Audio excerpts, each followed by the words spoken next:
ನಮ್ಮಲ್ಲಿರೋ ನೆಗೆಟಿವ್ಸ್ ಎಲ್ಲ ಹೇಳ್ಕೊಳ್ಳುತ್ತೆ, ನಮ್ಮಲ್ಲಿರೋ ಕಷ್ಟ ಕಾರ್ಪಣ್ಯಗಳೆಲ್ಲ ಅದು ನೋಡುತ್ತೆ. ಮೀನು ಕೂಡ ನಾವು ದೇವ್ರಿಗೆ ಸಮಾನ ಅಂತೀವಿ. ಅದರಿಂದ ಅದು ನಮಗೆ ತುಂಬ ಒಳ್ಳೇದೇ ಮಾಡುತ್ತೆ, ಒಳಿತು ಪಕ್ಕ ಆಗುತ್ತೆ. ಬಯಲಲ್ಲಿ ಸಿಗೋ ಆಮೆಗಳೆಲ್ಲ ತಂದು ನಾವು ಸಾಕಬಾರ್ದು, ದರಿದ್ರ ಬರುತ್ತೆ. ಅವೆಲ್ಲ ಕಪ್ಪು ಬಣ್ಣದ ಆಮೆಗಳೆಲ್ಲ ಒಳ್ಳೇದಾಗಲ್ಲ ನಮಗೆ. ಮೈ ಮೇಲೆಲ್ಲ ಫುಲ್ ಸ್ಟಾರ್ಸ್ ಇರುತ್ತೆ, ಯೆಲ್ಲೋ ಕಲರ್ ಸ್ಟಾರ್ಸ್ ಇರುತ್ತೆ, ಅದು ತುಂಬ ಒಳ್ಳೇದು. ಬಟ್ ಅದ್ರ ಮೈ ಮೇಲೆ ಫುಲ್ಲು ತಾಮ್ರ ಪಳ ಪಳ ಪಳ ಅಂತ ಹೊಳಿತಾ ಇರುತ್ತೆ. ಅದು ಬಂದು ಎಲ್ಲಿ ವಿಷ್ಣು ನೆಲೆಸಿರ್ತಾನೋ ಅಂಥ ಜಾಗಗಳಲ್ಲಿ ಅತಿ ಹೆಚ್ಚು ಆಮೆಗಳು, ಆ ತಾಮ್ರದ ಕಲರ್ ಬಂದಿರೋ ಆಮೆಗಳು, ಅವುಗಳನ್ನ ತಂದು ಮನೇಲಿ ಸಾಕಿದ್ರೆ ತುಂಬ ಒಳ್ಳೇದು. ತಂದು ಬಿಡ್ತಾ ಇರ್ತಾರೆ, ಅವು ಸತ್ತು ಹೋಗ್ತಾ ಇರುತ್ತೆ. ಅದು ಆ ಮನೇಲಿ ಅತಿ ಹೆಚ್ಚು ನೆಗೆಟಿವ್ ಇದೆ ಅಂತ ಅರ್ಥ. ಅದರಿಂದ ಅವ್ರು ಸಾಕಬಾರ್ದು.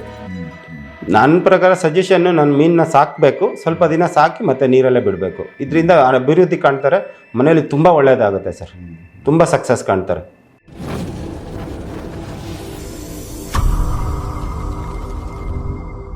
ನಮಸ್ಕಾರ ವೀಕ್ಷಕರೇ. ನಮಸ್ಕಾರ ವೀಕ್ಷಕರೇ.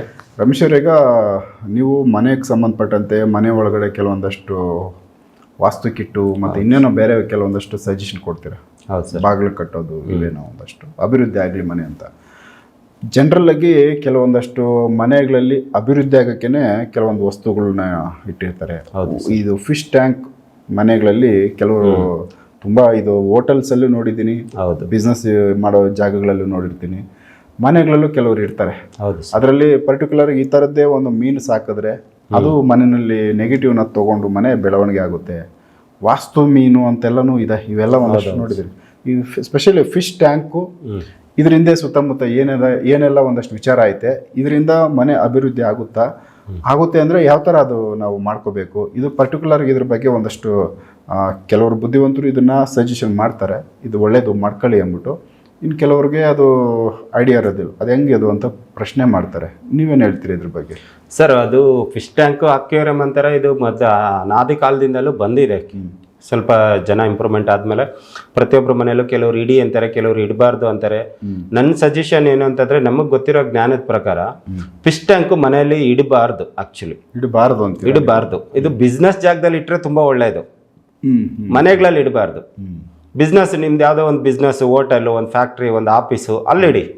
ಅದರಲ್ಲಿ ತುಂಬ ಒಳ್ಳೇದೇ ಇರಬೇಕು. ವಾಸ್ತು ಮೀನುಗಳು ಅಂತ ಹೇಳ್ತಾರಲ್ವಾ, ವಾಸ್ತು ಮೀನು ಯಾವ ಥರ ಇರುತ್ತೆ ಅಂದರೆ, ಒಂದೊಂದು 2 ಲಕ್ಷ, 3 ಲಕ್ಷ, 5 ಲಕ್ಷವರೆಗೂ ಇದೆ ಒಂದು ಮೀನು. ಹೌದು ಸರ್. ಹಾಂ, ಹೌದು. ನೀವು ಬೇಕಾದ್ರೆ ಹೋಗಿ ಕೇಳ್ಬೋದು. ಒಂದು ಮೀನು 1 ಲಕ್ಷ ರೂಪಾಯಿ ಬೀಳುತ್ತೆ. ಅದು ಒಂದಿಷ್ಟು ಸಣ್ಣ ಮೀನು 1 ಲಕ್ಷ ರೂಪಾಯಿ ಬೀಳುತ್ತೆ.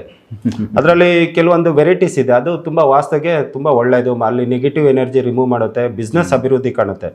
ಇದು ಬಿಸ್ನೆಸ್ ಜಾಗದಲ್ಲಿ ಇಟ್ಟರೆ ತುಂಬ ಒಳ್ಳೆಯದು. ನಾನು ಸುಮಾರು ಕಡೆ ಸಜೆಷನ್ ಮಾಡಿದ್ದೀನಿ. ಮನೆಗಳಲ್ಲಿ ಇಡೋದೇನು ಅಂತ ಒಳ್ಳೇದಲ್ಲ. ತುಂಬ ಜನ ಕೆಲವೊಬ್ರು ಇಷ್ಟಪಟ್ಟು ಸಾಕ್ತಾರೆ, ಕೆಲವೊಬ್ರು ಒಳ್ಳೇದು ಅಂತಾರೆ, ಕೆಲವು ಜ್ಯೋತಿಷಿಗಳು ಒಳ್ಳೇದು ಅಂತಾರೆ. ನನ್ಗೆ ಗೊತ್ತಿರೋ ಜ್ಞಾನದ ಪ್ರಕಾರ ಅದು ಒಳ್ಳೇದಲ್ಲ. ಬಟ್ ಅದನ್ನ ಸ್ವಲ್ಪ ದಿನ ಇಟ್ಟು ಮತ್ತೆ ಹೊರಗಡೆ ತೆಗೆದು ಬಿಡಬೇಕು. ಅದು ಯಾವ ತರ ಅಂತ ಅಂದ್ರೆ ನಾನು ಹೇಳ್ತೀನಿ. ಈಗ ತುಂಬಾ ಜನ ಅಕ್ವೇರಿಯಂ ಇಡಿ, ಆದ್ರೆ ಎಷ್ಟು ದಿನ ಇಡಬೇಕಂದ್ರೆ 1 ತಿಂಗಳು, 2 ತಿಂಗಳು, 3 ತಿಂಗಳು ಇಡಬೇಕು. ಮತ್ತೆ ಅದನ್ನ ತೆಗೆದು ಬಿಡಬೇಕು. ಮತ್ತೆ ಒಂದು 6 ತಿಂಗಳು ಇಡಬಾರ್ದು, ಮತ್ತೆ ಇಡಬೇಕು. ಅದು ಯಾಕೆ ಅಂತ ಹೇಳಿದ್ರೆ, ಈಗ ನೋಡಿ, ನೀವು ನಾನು ಹೇಳ್ತಾ ಇದ್ದೀನಿ, ಅದು ವಾಸ್ತು ಮೀನೇ ಅಂತಲ್ಲ. ನೀವು ಯಾವುದೇ ಒಂದು ಲೋಕಲ್ ಕೆರೆಯಲ್ಲಿ ಹೋಗಿ ಒಂದು 4 ಮೀನು ಹಿಡ್ಕೊಂಬಂದು ಮನೆಯಲ್ಲಿ ಸಾಕಬೇಕು.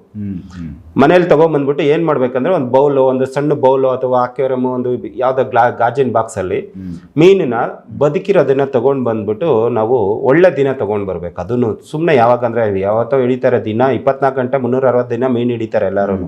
ಆದ್ರೂ ಕಸಬು ಅವ್ರಿಗೆ ಇದ್ದೇ ಇರುತ್ತೆ.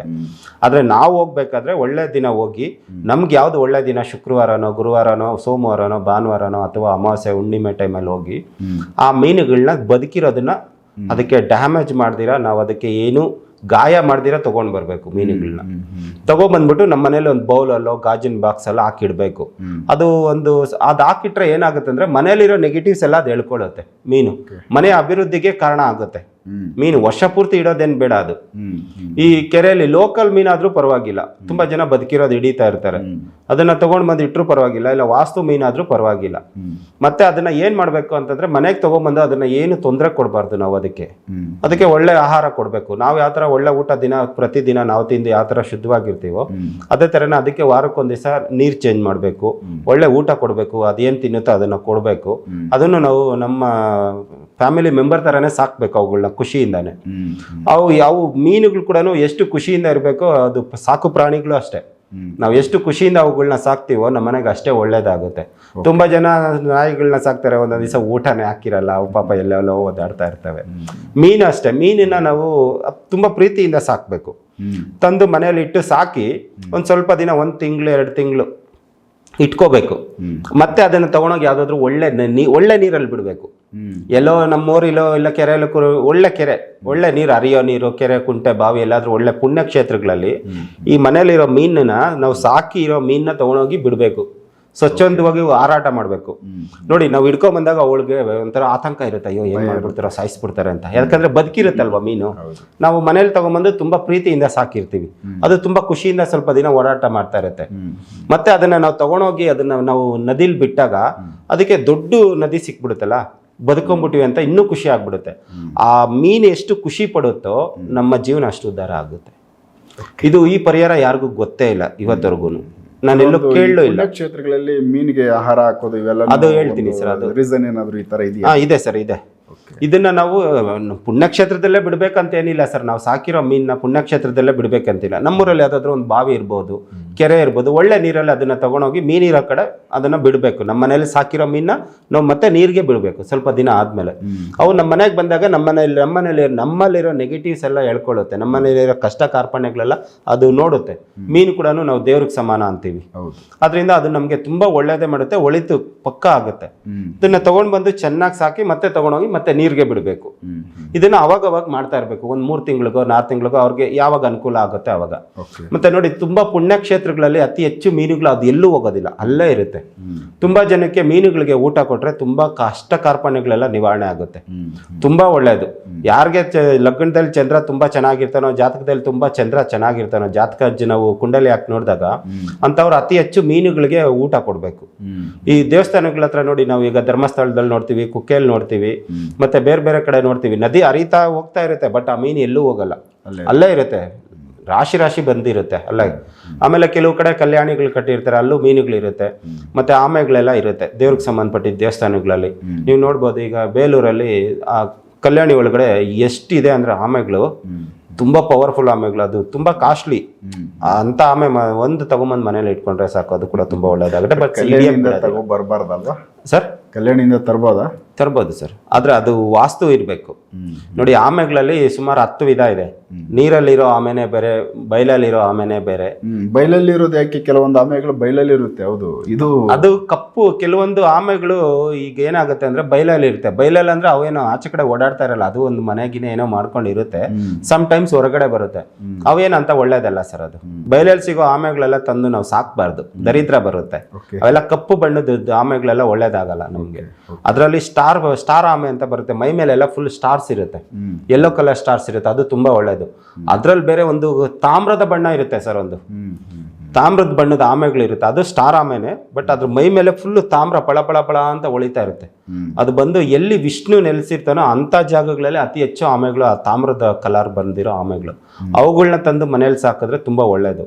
ಅವು ಅಷ್ಟೇ, ಈಗ ನಾವು ಯಾವುದೇ ಜಲಚರಗಳನ್ನ ತಗೊಂಬಂದು ನಾವು ಬದುಕಿರೋಷ್ಟು ದಿವಸ ಇಟ್ಕೋಬಾರ್ದು, ತಗೊಂಬರ್ಬೇಕು, ಒಂದ್ ಸ್ವಲ್ಪ ದಿನ ಸಾಕ್ಬೇಕು, ಪ್ರೀತಿಯಿಂದ ಸಾಕ್ಬೇಕು, ಮತ್ತೆ ತಗೊಂಡಂಗ್ ಮತ್ತೆ ಅದನ್ನ ನೀರಲ್ಲೇ ಬಿಟ್ಬಿಡ್ಬೇಕು. ಕೆಲವೊಂದ್ಸರಿ ಮನೆಗಳಲ್ಲಿ ಸಾಕಿರೋ ಮೀನುಗಳು ಕ್ಯೂರಮಲ್ಲೇನೆ ಅದು ಸುತ್ತೋಗ್ಬಿಡ್ತವೆ.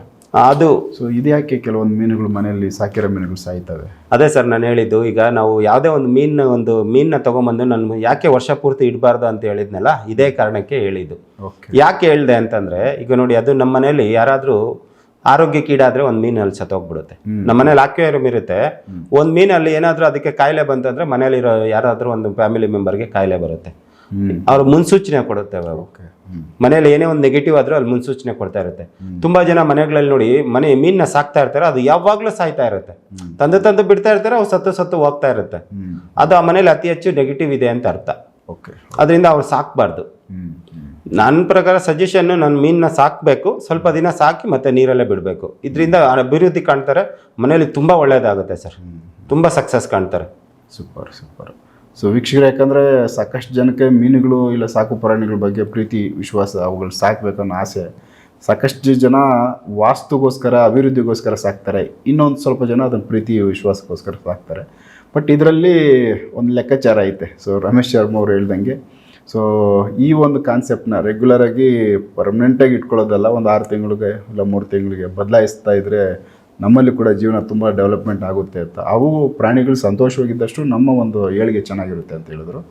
ಸೊ ಇದರಲ್ಲಿ ಏನೋ ಒಂದು ಪ್ರಕೃತಿ ಪ್ರಾಣಿಗಳು ಕೂಡ ನಮ್ಮ ಜೊತೆಯಲ್ಲಿ ಒಂದು ವಿಶ್ವಾಸ, ಅವು ಕೂಡ ನಮಗೆ ಆಶೀರ್ವಾದ ಮಾಡ್ತಾವಲ್ಲ, ಅವು ಚೆನ್ನಾಗಿರಲಿ ಅಂತ ಬಯಸ್ತವೆ ಗೊತ್ತಿಲ್ಲ. ಬಟ್ ಅವುಗಳ ಮುಖಾಂತರ ನಮಗೆ ಅಭಿವೃದ್ಧಿ ಆಗುತ್ತೆ ಅಂದರೆ ಒಳ್ಳೆಯದಾಗಲಿ. ಸೊ ಈ ವಿಚಾರ ನಿಮ್ಮ ಗಮನಕ್ಕೆ ತೊಗೊಂಬಂದಿದ್ದಾರೆ ರಮೇಶ್ ಅವರು. ನೆಕ್ಸ್ಟ್ ಇನ್ನು ಬೇರೆ ವಿಚಾರಗಳನ್ನ ಅವ್ರ ಜೊತೆ ಮಾತಾಡ್ತಾ ಹೋಗ್ತೀನಿ. ಎಪಿಸೋಡ್ ನೋಡ್ತಾ ಹೋಗಿ. ನಮಸ್ಕಾರ. ನಮಸ್ಕಾರ.